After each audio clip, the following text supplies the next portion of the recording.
Good evening, welcome to Big TV. నేను Saritaj. Details చూస్తే తెలంగాణలో స్థానిక ఎన్నికలకు కేబినెట్ ఇప్పుడు గ్రీన్ సిగ్నల్ ఇచ్చింది. స్పెషల్ జీవోను రిలీజ్ చేసింది ప్రభుత్వం. ఇవాళ ఎలక్షన్ కమిషన్ కు ప్రభుత్వం లేఖ రాయబోతోంది. స్థానిక ఎన్నికల రిజర్వేషన్స్ లో సీలింగ్ క్యాప్ ఎత్తివేయాలని ప్రభుత్వం నిర్ణయించింది. అటు గవర్నర్ కోటాలో ఎమ్మెల్సీలుగా కోదండరాం, అజారుద్దీన్ పేర్లకు తెలంగాణ కేబినెట్ ఆమోదం తెలిపింది.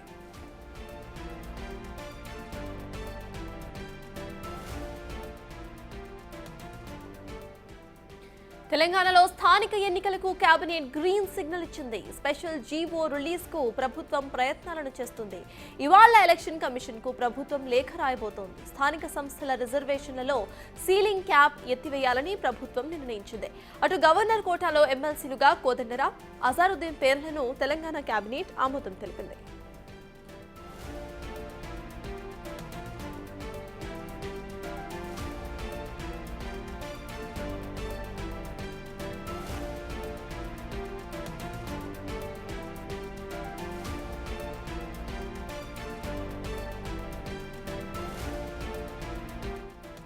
తెలంగాణలో స్థానిక ఎన్నికలకు కేబినెట్ గ్రీన్ సిగ్నల్ ను జారీ చేసింది. స్పెషల్ జీవో రిలీజ్ కు ప్రభుత్వం ప్రయత్నాలను చేస్తోంది. ఇవాళ ఎలక్షన్ కమిషన్ కు ప్రభుత్వం లేఖ రాయబోతోంది. స్థానిక ఎన్నికల రిజర్వేషన్స్ లో సీలింగ్ క్యాప్ ఎత్తివేయాలని ప్రభుత్వం నిర్ణయించింది.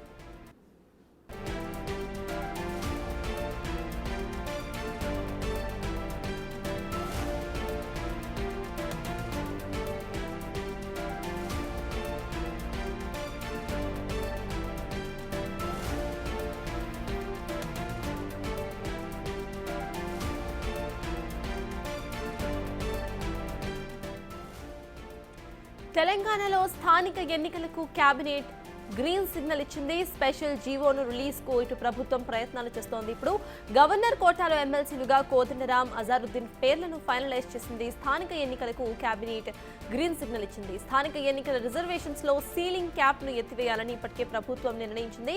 స్పెషల్ జీవో రిలీజ్ కు ప్రభుత్వం ప్రయత్నాలు కూడా ముమ్మరం చేశాయి. గవర్నర్ కోటాలో ఎమ్మెల్సీలుగా కోదండరాం, అజారుద్దీన్ పేర్లకు కేబినెట్ ఆమోదం తెలిపింది. ఇక ఇవాళ ఎలక్షన్ కమిషన్ కు ప్రభుత్వం లేఖను రాయబోతోంది.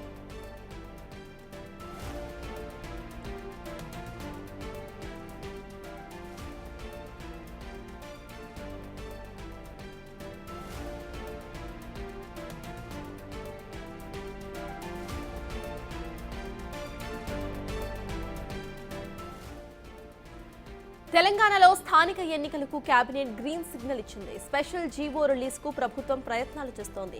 ఇవాళ ఎలక్షన్ కమిషన్ కు ప్రభుత్వం లేఖ రాయబోతోంది. స్థానిక ఎన్నికల రిజర్వేషన్ లో సీలింగ్ క్యాప్ ఎత్తివేయాలని ప్రభుత్వం నిర్ణయించింది. గవర్నర్ కోటాలో ఎమ్మెల్సీలుగా కోదండరాం, అజారుద్దీన్ పేర్లకు కేబినెట్ ఆమోదం తెలిపింది.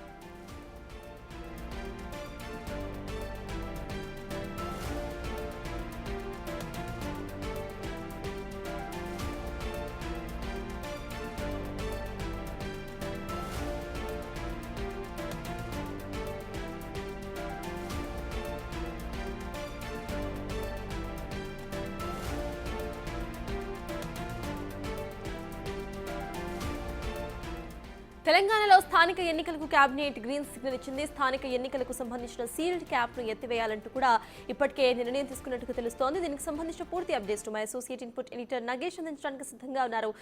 నగేష్, చెప్పండి, ప్రెజెంట్ మనం చూస్తున్నాం ఇటు స్థానిక ఎన్నికలకు కేబినెట్ గ్రీన్ సిగ్నల్ ఇచ్చినట్టుగా తెలుస్తోంది. ఇక ఎలక్షన్ కమిషన్ కు లేఖ కూడా రాసినట్టు తెలుస్తోంది. వీటిని ఎలా చూడాలంటారు? అప్డేట్స్ ఏంటి? అంటే స్థానిక సంస్థల ఎన్నికలకు సంబంధించి రిజర్వేషన్ కోటాని కాంగ్రెస్ పార్టీ చాలా ప్రతిష్టాత్మకంగా తీసుకుంది. అందుకే కేబినెట్ లో నిర్ణయం తీసుకొని అసెంబ్లీలో బిల్లు ప్రవేశపెట్టాలని చెప్పి నిర్ణయం తీసుకున్నారు. ఈ అసెంబ్లీలో ప్రవేశపెట్టిన బిల్లునే స్థానిక సంస్థల కోటా కింద రేపు స్థానిక సంస్థల ఎన్నికల్లో కూడా అభ్యర్థులను నిర్ణయించే విధంగా ముందుకు తీసుకెళ్తున్నారు. ఎందుకంటే మిగతా ప్రతిపక్ష పార్టీలను టార్గెట్ చేస్తూ తీసుకున్న నిర్ణయం ఖచ్చితంగా సఫలీకృతం కావాలని చెప్పి పార్టీ భావిస్తుంది. ఈ క్రమంలోనే కేబినెట్ లోనే ఈ నిర్ణయాన్ని తీసుకుంటూ ఫైనలైజ్ చేశారు. ఎందుకంటే ఇది ఈ బిల్లును కనుక అసెంబ్లీలో పాస్ చేసి కేంద్రానికి పంపాలని చెప్పి ఫైనలైజ్ నిర్ణయం ఇది. తదుపరి ఈ వ్యవహారాన్ని ముందుకు తీసుకెళ్లి బీజేపీ గవర్నమెంట్, కేంద్రంలో ఉన్న గవర్నమెంట్ పైన తీవ్రమైన ఒత్తిడికి తీసుకురావాలి. మిగతా పార్టీలు కూడా ఖచ్చితంగా బీసీలను గౌరవించే విధంగా, వాళ్ళ టికెట్లు ఇచ్చే విధంగా కూడా ఒత్తిడి పెంచాలని చెప్పి పార్టీ ప్రభుత్వ నిర్ణయం కూడా.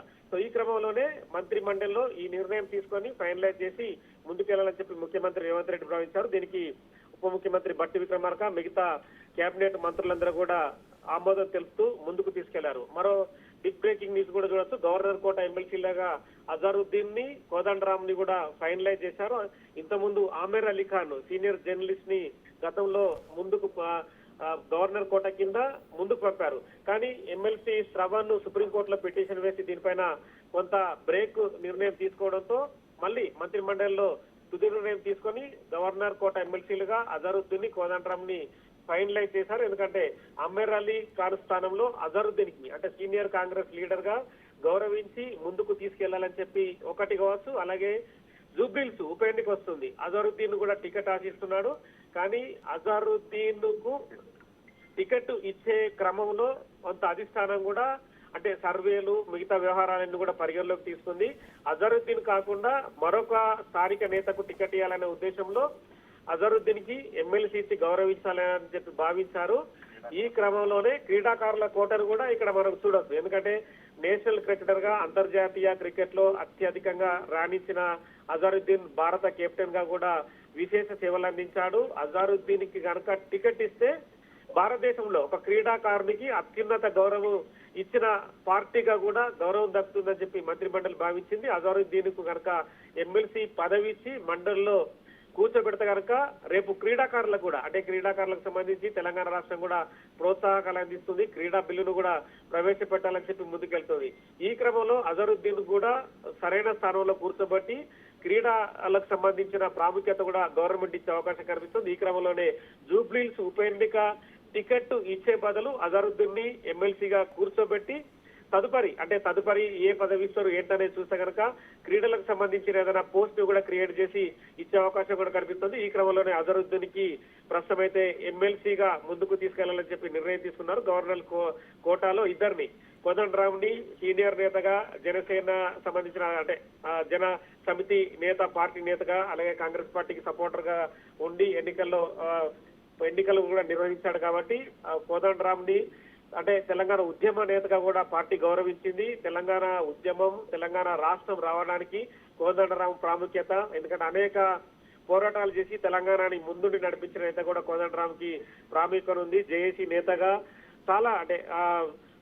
చాలా వ్యవహారాలు కావచ్చు అంటే ఉద్యోగ సంఘాల నేతలతో ఉద్యమాన్ని నడపడం కావచ్చు, చాలా విషయాల్లో కూడా ముందుకు తీసుకెళ్లాలని చెప్పి కోదండరాం ని ఎమ్మెల్సీగా ప్రమోట్ చేస్తున్నారు. అంటే ఆల్రెడీగా ప్రమోట్ చేసిన దాన్ని సుప్రీంకోర్టు కొంత బ్రేక్ వేసింది కాబట్టి మళ్ళీ కోదండరామ్ కి ఎటువంటి నష్టం జరగకుండా మళ్ళీ ఎమ్మెల్సీగానే కంటిన్యూ చేస్తున్నారు. ఆమీర్ అలీ ఖాన్ స్థానంలో మాత్రం అజారుద్దీన్ కు అవకాశం కల్పించారు. ఆమీర్ అలీ ఖాన్ కూడా కొంత పోస్టుని అంటే తదుపరి జరిగే వేరే పోస్టులకు సంబంధించి చాలా కార్పొరేషన్ పోస్టులు ఉన్నాయి కాబట్టి అందులో మైనారిటీ కోటా కింద మళ్ళీ ఆమీర్ అలీ ఖాన్ కూడా మళ్ళీ వేరే పోస్ట్ కేటాయిస్తామని చెప్పి హామీ ఇచ్చినట్టుగా తెలుస్తుంది. ఆమీర్ అలీ ఖాన్ కూడా సంతృప్తి చెందాడు కాబట్టి అజారుద్దీన్ ని మంత్రి మండలిలో ఎమ్మెల్సీగా నామినేట్ చేస్తూ ముందుకు తీసుకెళ్తున్నారు. ఈ సుప్రీంకోర్టు అంటే సెప్టెంబర్ 17 వరకు సుప్రీంకోర్టు కేసు ఉన్న నేపథ్యంలో తదుపరి వీళ్ళిద్దరు కూడా గవర్నర్ కోటా కింద మళ్ళీ వీళ్ళు ఎమ్మెల్సీలుగా నామినేట్ చేస్తూ ప్రభుత్వం ముందుకు తీసుకెళ్లే అవకాశం కనిపిస్తుంది. అయితే నగేష్, ఇందాక మీరు చెప్పినట్టు ఇటు అజారుద్దీన్ కు ఎమ్మెల్సీ ఇవ్వడంతో జూబ్లీహిల్స్ బైపోల్ అభ్యర్థిపై ఒక క్లారిటీ వచ్చినట్టే భావించాలా మనం? ఖచ్చితంగా బైపోల్ అభ్యర్థిపై క్లారిటీ ఉంది. అంటే కాంగ్రెస్ పార్టీ ఒక అభ్యర్థి అని చెప్పి నిర్ణయం తీసుకుంది. అక్కడ నవీన్ యాదవ్ అని చెప్పి యంగ్ నేత ఉన్నారు. యువ నేతగా కూడా నవీన్ యాదవ్ కి సర్వేలో కూడా అనుకూల నిర్ణయం వచ్చినట్టుగా తెలుస్తుంది. సర్వేలో కూడా నవీన్ యాదవ్ దాదాపుగా 55 నుంచి 65% వరకు గెలుపు అంచనాల్ని ఉన్నట్టుగా కూడా కాంగ్రెస్ పార్టీ కొంత ఇన్పుట్ సర్వే తీసుకుంది. ఈ క్రమంలోనే నవీన్ యాదవ్ ని ఎమ్మెల్యే అభ్యర్థిగా నిలబెట్టాలని చెప్పి పార్టీ భావిస్తుంది. పార్టీకి సంబంధించిన జూబ్లీహిల్స్ ఎన్నికలకు సంబంధించిన ఇన్ఛార్జిగా ఉన్న జగ్గారెడ్డి వాసు, పొన్నం ప్రభాకర్, వివేక్ వీళ్ళందరూ కూడా నవీన్ కే ఓటు వేసినట్టుగా తెలుస్తుంది. ఈ క్రమంలో అజారుద్దీన్ కూడా జూబ్లీహిల్స్ ఎమ్మెల్యే పార్టీ అభ్యర్థిగా తాను కూడా తీవ్రంగా పోటీ పడ్డాడు. అధిష్టానం దగ్గరికి వెళ్ళి కూడా తన గోడు వెళ్ళబోసుకున్నాడు. ఎందుకంటే తాను ఎంతో కాలంగా పార్టీలో శ్రమిస్తున్నాను, గతంలో ఎంపీగా పోటీ చేసి ఓడిపోయినా కూడా చాలా సందర్భాల్లో కూడా అన్యాయానికి గురయ్యని చెప్పి నేషనల్ లో ఉన్న అంటే రాహుల్ గాంధీ గానీ, కేసీ వేణుగోపాల్ గానీ మిగతా వాళ్ళందరికీ చెప్పినట్టుగా తెలుస్తుంది. మీనాక్షి నటరాజన్ రాష్ట్ర ఇన్ఛార్జ్ కూడా చాలా ఇన్పుట్స్ అంటే జూబ్లీహిల్స్ ఉప ఎన్నిక ఫలితానికి సంబంధించి చాలా ఇన్పుట్స్ ని కూడా సేకరించారు. ఈ క్రమంలోనే నవీన్ యాదవ్ ని అభ్యర్థిగా నిలబెట్టే అవకాశం కనిపిస్తుంది. అవతల నుంచి బీఆర్ఎస్ పార్టీ మాగంటి గోపీనాథ్ భార్య సానుభూతి పరుల సంబంధించిన ఎవరైతే ఓటు ఉందో ఆ ఓటును రాబట్టుకోవాలని చెప్పి బీఆర్ఎస్ భావిస్తుంది. ఈ క్రమంలోనే మాగంటి గోపీనాథ్ భార్యను బీఆర్ఎస్ పార్టీ నిలబెట్టే అవకాశం కనిపిస్తుంది. మరోవైపు బీజేపీ కూడా లంకల దీపక్ రెడ్డి ఇప్పటికైతే తాను తీవ్రంగా ప్రయత్నిస్తున్నాడు. దీపక్ రెడ్డి కూడా బీజేపీ అభ్యర్థిగా నిలబడే అవకాశం కనిపిస్తుంది. కానీ వీళ్ళందరిలో నవీన్ యాదవే యువనేతగా కాంగ్రెస్ పార్టీ అక్కడ స్థానిక గతంలో జరిగిన కార్పొరేట్ ఎన్నికల్లో కూడా 1-2 సార్లు పోటీ చేశాడు. ఓడిపోయినా కూడా అతనికి బలమైన ఓటు ఉంది. బీసీ సామాజిక వర్గాన్ని నేత కాబట్టి ఖచ్చితంగా జూబ్లీహిల్స్ చాలా మంది వీవీఐపీ ఓటర్లు ఉన్నా కూడా నవీన్ యాదవ్కు అత్యధికంగా ఓట్లు పోలే అవకాశం కనిపిస్తుంది. ఓటర్ శాతం కూడా నవీన్ యాదవ్కే అత్యధికంగా పడుతుందని చెప్పి భావించారు కాబట్టి నవీన్కే ఇచ్చే అవకాశం కనిపిస్తుంది. ఇక మొత్తానికైతే ఎమ్మెల్సీకి సంబంధించిన అంశంలో కాంగ్రెస్ పార్టీ కొంత ఇబ్బందికర పరిస్థితుల నుంచి బయటపడిందని చెప్పవచ్చు. అజరుద్దీన్ కు ఎమ్మెల్సీ ఇవ్వడం ద్వారా నవీన్ యాదవ్ కు లైన్ క్లియర్ అయింది. కాంగ్రెస్ పార్టీ కూడా నెక్స్ట్ గా జూబ్లీస్ ఉప ఎన్నికకు సంబంధించి వేరెవరు పోటీలో లేరు కాబట్టి ఉప ఎన్నికకు సంబంధించిన బైపోల్ వ్యవహారంలో కూడా పార్టీ ప్రచార కార్యక్రమాలు కావచ్చు మిగతా వ్యవహారాలన్నీ కూడా స్పీడ్ గా తీసుకెళ్లే అవకాశం కనిపిస్తుంది. నగేష్, ఫైనలీ ఇటు అలీ ఖాన్ ను కాదని అజారుద్దీన్ కే ఛాన్స్ ఇవ్వడం వెనుక ఏమైనా పటిష్టమైన రీజన్స్ ఉన్నాయని అనుకోవాలా మనం? దానికి సంబంధించిన అప్డేట్స్ ఏంటి? సుప్రీంకోర్టులో నిర్ణయం రాకుంటే కనుక అమీర్ అలీ ఖాన్ ఎమ్మెల్సీగా కొనసాగేవాడు. కానీ సుప్రీంకోర్టు దాసోజు శ్రవణ్ అలాగే కుర్ర సత్యనారాయణ ఇద్దరు కూడా వీళ్ళిద్దరి ఎమ్మెల్సీ ఎన్నికలను సవాలు చేస్తూ వాళ్ళు సుప్రీంకోర్టుకి వెళ్లారు. ఎందుకంటే తమకు లేని ప్రాముఖ్యత వాళ్ళకి ఎందుకు ఇచ్చారు అంటే తమకు రాజకీయంగా సంబంధాలు ఉన్నాయని చెప్పి అప్పటి గవర్నర్ తమిళసై నిర్ణయం తీసుకొని తమని ఎమ్మెల్సీ అభ్యర్థులుగా రద్దు చేశారు. కానీ కోదండరామ్ కి అమీర్ అలీ ఖాన్కు ఏం ప్రాధాన్యత ఉంది? వాళ్ళు ఏమైనా క్రీడల్లో రాణించారా లేదంటే జాతీయతత్వాన్ని పెంపొందే విధంగా వేరేమైనా కార్యక్రమాలు చేశారని చెప్పి వాళ్ళు సుప్రీంకోర్టులో ప్రశ్నించారు. ఈ క్రమంలోనే సుప్రీంకోర్టు రకరకాలుగా వ్యవహారాన్ని చూసింది. కానీ కొంతవరకు నిర్ణయాన్ని అయితే బ్రేక్ వేసింది. అంటే వాళ్ళిద్దరి ఎమ్మెల్సీలుగా రద్దు చేస్తూ అంటే వీళ్ళు కంటిన్యూగా మళ్ళీ మరోసారి కనుక మళ్ళీ గవర్నర్ కోటా కింద వీళ్ళని నామినేట్ చేయొచ్చు అని చెప్పి కూడా చెప్పింది. కానీ పార్టీ మాత్రం కాంగ్రెస్ పార్టీ మాత్రం ఏంటంటే జూబ్లీహిల్స్ ఉప ఎన్నికను దృష్టిలో ఉంచుకొని క్రీడాకారులకు ప్రాధాన్యత ఇవ్వాలనేది అజరుద్దీన్ కు ఓటు వేస్తూ నవీన్ యాదవ్ ని అభ్యర్థిగా బలపరుస్తూ నిర్ణయం తీసుకున్నారు. ఈ క్రమంలోనే ఎమ్మెల్సీ అభ్యర్థిగా అజరుద్దీన్ నిర్ణయానికి వాళ్ళు ఓటు వేశారు. అలాగే కోదండరామ్ ని సీనియర్ ఉద్యమకారుడిగా జేఏసీ నేతగా కూడా ప్రాముఖ్యతనిస్తూ కోదండరామ్ ని కూడా కంటిన్యూ చేశారు. Right, thank you Nagesh.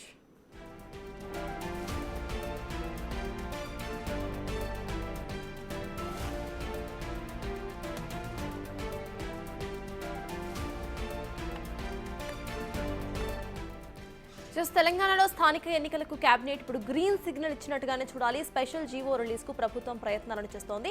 ఇవాళ ఎలక్షన్ కమిషన్ కు ప్రభుత్వం లేఖ కూడా రాయబోతోంది. స్థానిక ఎన్నికల రిజర్వేషన్ లో సీలింగ్ క్యాప్ కూడా ఎత్తివేయాలని ప్రభుత్వం ఇప్పటికే నిర్ణయం తీసుకుంది. గవర్నర్ కోటాలో ఎమ్మెల్సీలుగా కోదండరామ్ ఇక అజారుద్దీన్ పేర్లకు కేబినెట్ ఆమోదం తెలిపింది.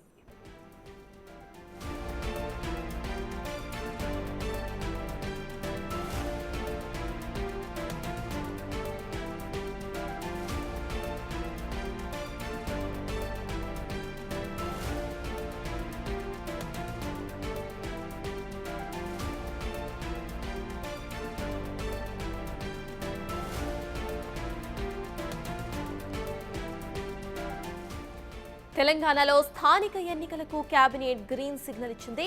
స్పెషల్ జీవో రిలీజ్ కు ప్రభుత్వం ప్రయత్నాలు చేస్తోంది. ఇవాళ ఎలక్షన్ కమిషన్ కు ప్రభుత్వం లేఖ కూడా రాయబోతోంది. స్థానిక ఎన్నికల రిజర్వేషన్స్ లో సీలింగ్ క్యాప్ ను ఎత్తివేయాలని ప్రభుత్వం నిర్ణయం తీసుకుంది. గవర్నర్ కోటాలో ఎమ్మెల్సీలుగా కోదండరామ్ అజారుద్దీన్ పేర్లకు కేబినెట్ ఆమోదం తెలిపింది.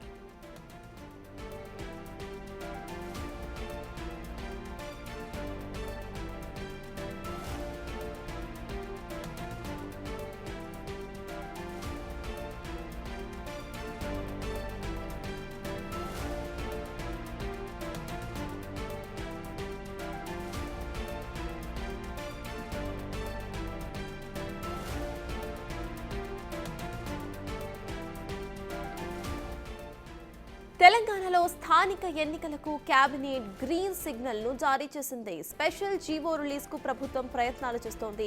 ఇవాళ ఎలక్షన్ కమిషన్ కు ప్రభుత్వం లేఖ రాయబోతోంది. స్థానిక ఎన్నికల రిజర్వేషన్స్ లో సీలింగ్ క్యాప్ ఎత్తివేయాలని ప్రభుత్వం నిర్ణయించింది. గవర్నర్ కోటాలో ఎమ్మెల్సీలుగా కోదండరామ్ అజారుద్దీన్ పేర్లకు కేబినెట్ ఆమోదముద్ర తెలిపింది. ఇక అజారుద్దీన్ ను ఎమ్మెల్సీ పదవి ఇవ్వడంతో ఇటు జూబ్లీహిల్స్ బైపోల్ అభ్యర్థిపై ఒక క్లారిటీ వచ్చినట్టుగానే చెప్పుకోవచ్చు. ఇక అలీ ఖాన్ కు సంబంధించి ఇటు సుప్రీంకోర్టు ఆర్డర్ రావడంతో అజారుద్దీన్ కి ఆ ప్లేస్ వెళ్ళినట్టుగా తెలుస్తోంది.